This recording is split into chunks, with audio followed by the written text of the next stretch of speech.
Vineet, yesterday you did the breaking news segment, and I know that you were following the whole announcement from the root.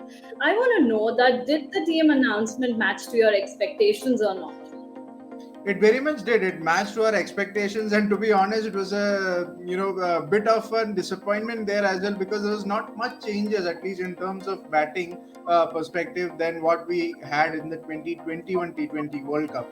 The batting lineup pretty much is the same. The bowlers also, the bowling lineup per se also pretty much the same. There are a personal changes here and there, but all the talks about the strategy being changing, and their approach towards batting and approach towards T20 being looked at a different manner. That has not come through. You look at the combination itself.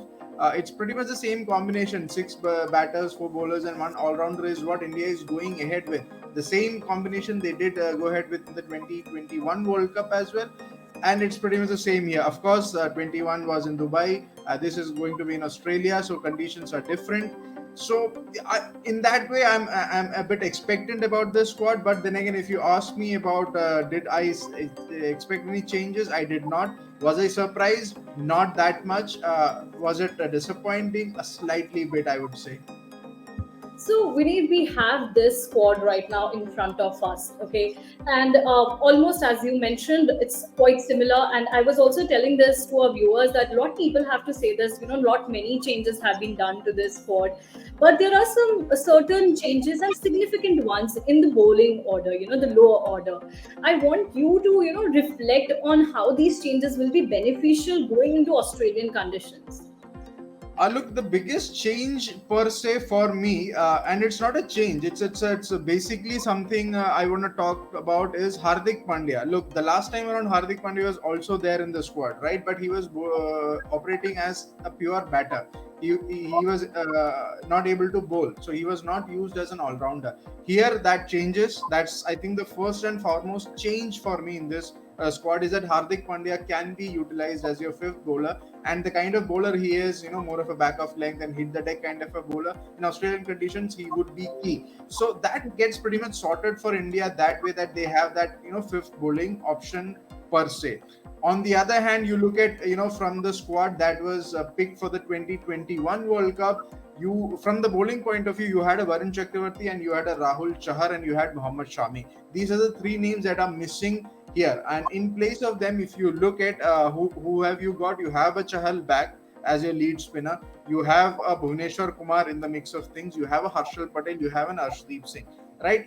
So that way, looking at what transpired in 2021 was a disastrous campaign.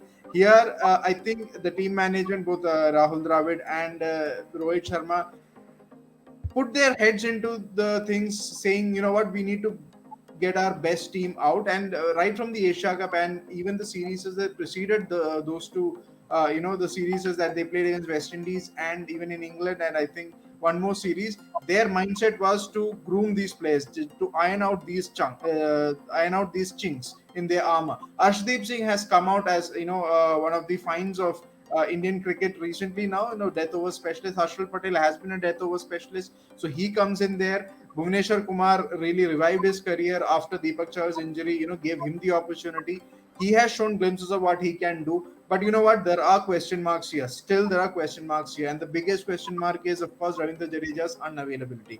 If Jadeja was here, look, two spinners, two all-rounders you would have got. That is not the case. Akshar Patel comes in.